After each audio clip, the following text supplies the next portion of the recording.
Om Namo Venkatesaya. Welcome back to our channel. ఈరోజు video ఏంటంటే, మన చేతుల్లో అయితే ఏదీ ఉండదండి. అలాగే మనం ఆ అమ్మవారు ఆడించే కీలుబొమ్మలవంగానే అనుకోవాలి. అదేంటి అనేది ఈ వీడియోలో తెలుసుకుందాం. ముందుగా అయితే నా వీడియోలని చివరి వరకు చూసి దయచేసి లైక్ చేయండి. మీరు లైక్ చేయడం వల్ల ఈ వీడియోలు మరికొందరికి వెళ్తాయి కాబట్టి దయచేసి లైక్ చేయవలసిందిగా కోరుకుంటున్నాను. వీడియోలో అమ్మవారిని చూడండి. నిన్న అమ్మవారి యొక్క స్నాపన తిరుమంజన కార్యక్రమాన్ని వీక్షించారు. ఈరోజు వీడియోలో ఆ జగన్మాతకు ఊంజల్ సేవా కార్యక్రమాన్ని ఈ వీడియోలో వీక్షించి అమ్మవారి యొక్క ఆశీస్సులు మీరందరూ కూడా పొందుతారని నేను కోరుకుంటున్నాను. అయితే ఎందుకు ఈ మాట అన్నాను, మన చేతుల్లో ఏది ఉండదు, అంతా ఆమె చేతిలో ఉందని ఎందుకంటానంటే, నేను ఏ కార్యక్రమం చేసినా మన శాంతి నిలయంలో ఏ ఒక్క కార్యక్రమం చేసినా కూడా అది అమ్మ యొక్క ఆజ్ఞలో, అమ్మ యొక్క కన్ను చూపుల్లోనే జరుగుతుంది. అలాగే నేను ఈ శాంతి నిలయానికి ఆ అమ్మవారి యొక్క నిలయం పేరే పెట్టుకున్నాను. మీ అందరికీ కూడా తెలుసు. శాంతి నిలయం అంటే శ్రీ పద్మావతి అమ్మవారి యొక్క గోపురం పేరు శాంతి నిలయం అని పిలుస్తారు. అటువంటి శాంతి నిలయంలో మనం ఉన్నప్పుడు అమ్మవారు ఇక్కడ పద్మావతి తయారుల వారుగా ఇక్కడ వేంచేసి ఉన్నారు మన కోవెల్లో. ఈ అమ్మవారు సాక్షాత్తు శ్రీవారి యొక్క పట్టపురాణిగా, స్వతంత్ర వీరలక్ష్మిగా అమ్మవారు తిరుమలలో వేంచేసి ఉన్నారు. అలాగే మన యొక్క శాంతి నిలయంలో కూడా స్వామివారికి జరిగే కైంకర్యాల్లో కొన్ని కైంకర్యాల్లో అమ్మవారి యొక్క భాగస్వామ్యం చాలా ఉంటుంది. అమ్మవారు దగ్గరుండి ఈ యొక్క కార్యక్రమాలన్నీ కూడా నిర్వర్తిస్తూ ఉంటారు. అయితే ఎందుకు అలా అనిపించిందంటే కనుక, మన చేతుల్లో ఏది ఉండదని నేను ముందు నుండే అనుకుంటున్నాను. ఆరెంజ్ కలర్ కానీ ఏమన్నా కడదాం అనుకుని చీర అయితే రెడీ చేసుకుంటున్నాను. సడన్గా నేను అక్కడికి వెళ్తే ఆరెంజ్ పైన కనపడలేదండి. పైన బ్లూ కలర్ ఉంది. ఎప్పుడు కట్టలేదు బ్లూ కలరు. ఏంటో గబుక్కుని తీసి ఆ బ్లూ కలర్ అయితే కట్టేసేసాను. అది కూడా అమ్మ అనుజ్ఞ మీదకే తీసానని ఏమో అని అనిపించింది. అంతకని అనిపించింది. ఆ కలర్ కూడా అమ్మే ఎంచుకుంది. అలాగే అమ్మవారే చక్కగా అలంకరించుకుని ఇలా వేయించేసి దర్శనాన్ని ఇస్తుంది. అమ్మవారు ముందుకు కూర్చున్నట్లుగా, యోగ పీఠం మీద కూర్చున్నట్లుగా బాసాపెట్లు వేసుకుని తిరుచానూరులో ఎలా అయితే వేయించేసి ఉంటారో మూలమూర్తి అదే విధంగా కూర్చున్నట్లుగా అనిపించారు.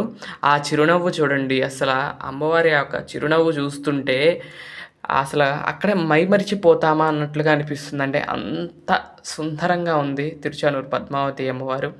ఈ విధంగా ఉయ్యాల సేవలో అమ్మవారు మనందరికీ కూడా కనువిందు చేస్తుంది. తలకు కూడా చూడండి సన్నజాజి పూలు. అలాగే అక్కడ ఏం చేశానంటే ఆరెంజ్ యొక్క తాడును ఎల్లో కలర్ది అలా కలిపి కాంబినేషన్గా కట్టాను. చాలా బాగా కుదిరిందండి. అలాగే గన్నేరు పూలు ఏం చేశానంటే మొగ్గలుగా గుచ్చాను. అవి చూస్తానికి, దూరం నుంచి చూస్తానికి ఎలా అంటే చిన్న చిన్న పద్మాలల్లే ఉన్నాయి. కానీ అమ్మవారి విగ్రహం వచ్చేసరికి మనకి 10 ఇంచెస్ అంతేనండి. 10 కన్నా తక్కువే ఉంటుంది. అయినా కానీ అక్కడ దూరం నుండి చూసినా కూడా చాలా సుందరంగా కనపడుతూ ఉంటారు. అలాగే అమ్మవారి ఫేస్ కంటే స్వామివారు కొంచెం పెద్ద విగ్రహము. అయినా కానీ అమ్మవారి విగ్రహం ఫేస్ మాత్రం చాలా పెద్దగాను బాగా కనపడుతూ ఉంటుంది. చిన్న విగ్రహం అయినా సరే ఈ విధంగా ఇన్ని దండలు అలంకరించుకుని అమ్మవారు మనకి కనువిందు చేస్తుంది అనిపించింది. అలాగే మన పెద్దలు ఏమంటారు తెలుసా అండి, శివుడు ఆజ్ఞ లేనిదే చిన్న చీమైన కుట్టదే అంటారు కదా. అట్లా మనం మన పుట్టుకతోనే మనకి రాసి పెడతారేమో ఆ భగవంతుడు, నువ్వు ఈ కైంకర్యం చెయ్యి, స్వామికి ఈ విధంగా ఎంచుకుంటారేమో అని అనిపించింది. కొంతమందిని అమ్మవారు కానీ స్వామివారు కానీ ఎంచుకుంటారు, ఆయన తన సేవ కోసం ఎంచుకుంటారేమో అని అనుకుంటాను. అలా ఎంచుకోబడిన వాడినే నేనని నేను భావిస్తూ ఉంటాను. అలా అమ్మవారికి సేవలో ధరించడం నా అదృష్టం. అలాగే అమ్మవారి యొక్క ఈ యొక్క ఊంజల్ సేవ కార్యక్రమాలు కానీ ఇవన్నీ కూడా అమ్మ దగ్గరుండి నాతో చేయించుకుంటుందా అన్నట్లుగా అనిపిస్తుంది. ఎప్పుడు కూడా ఆ అమ్మవారు ఆడించే కీలు బొమ్మలవేనండి మనందరం కూడా. ఎంతమంది నమ్ముతారండి ఆ విషయాన్ని? మనందరం కూడా ఆ జగన్మాత అయిన అమ్మవారి కానీ స్వామివారు ఆడించే కీలు బొమ్మలవేనండి మనం ఎప్పుడు కూడా.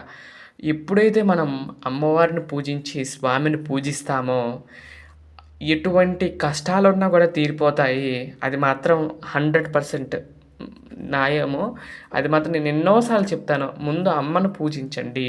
అమ్మను పూజించిన తర్వాత స్వామిని పూజిస్తే మీ యొక్క కోరికలు, ఇష్టకామ్యాలన్నీ కూడా త్వరగా నెరవేరటానికి మార్గం అవుతుంది.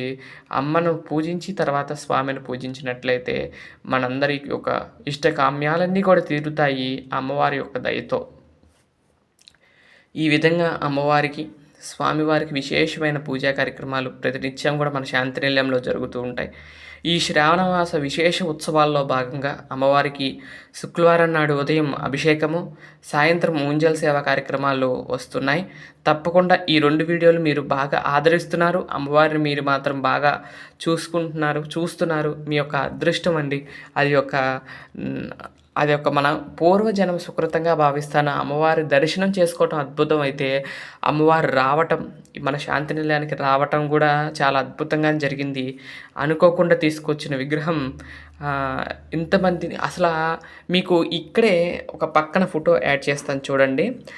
లేదంటే లాస్ట్‌లో యాడ్ చేస్తాను. విగ్రహం కొన్నప్పుడు ఫేస్ ఎలా ఉంది, మనం ఇప్పుడు కొన్నప్పుడు ఎలా ఉందనేది మీకు ఈ యొక్క వీడియోలో లాస్ట్‌లో పెడతానండి.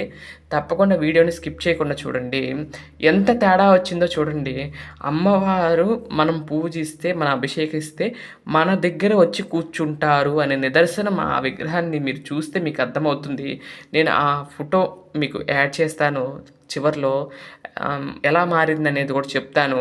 మీరు చూసి నిజంగా కామెంట్ చేయండి. తప్పకుండా మీరు కామెంట్ చేయండి. అప్పుడెలా ఉంది, ఇప్పుడెలా ఉంది అనేది మీరు చూసి గమనించి నాకు కామెంట్ చేయవలసిందిగా కోరుకుంటున్నాను.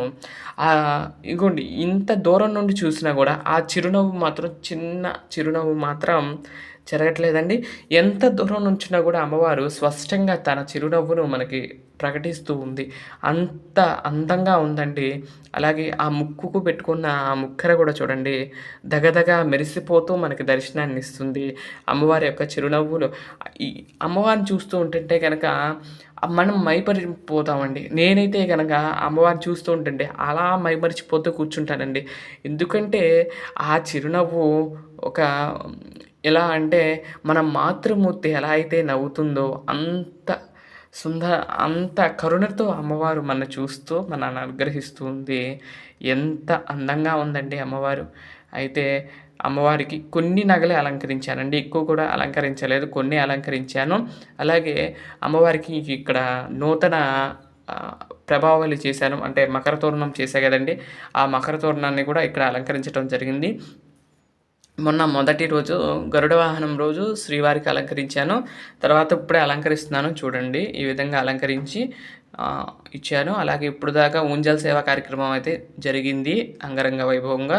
ఇప్పుడు అమ్మవారికి పంచహారతి ఇస్తున్నాను చూడండి.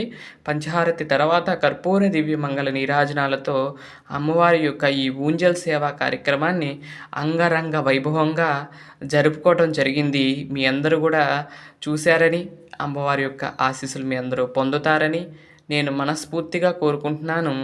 అమ్మవారు అలంకారం ఎలా ఉంది ఏంటనేది తప్పకుండా కామెంట్ చేయండి. అమ్మవారి యొక్క ఆశీస్సులు మీ అందరి మీద ఎల్లప్పుడూ ఉండాలని నేను మనస్ఫూర్తిగా కోరుకుంటున్నాను. అయితే ఈ వీడియోలో చివరిలో మీకు ఆ ఫొటోస్ అయితే అందిస్తాను. కొన్నప్పుడు ఎలా ఉన్నారు, ఇప్పుడు ఎలా ఉన్నారనేది మీకు ఫోటో రూపంలో అందిస్తాను. చూసి తప్పకుండా కామెంట్ చేయండి. అమ్మవారి యొక్క ఆశీస్సులు మీరందరూ కూడా పొందాలని నేను కోరుకుంటున్నాను. వస్తుంది చూడండి. ఇప్పుడు నుండి ఫోటో వస్తుంది చూడండి. ఇగోండి అమ్మవారు ఈ విధంగా అయితే ఉన్నారు.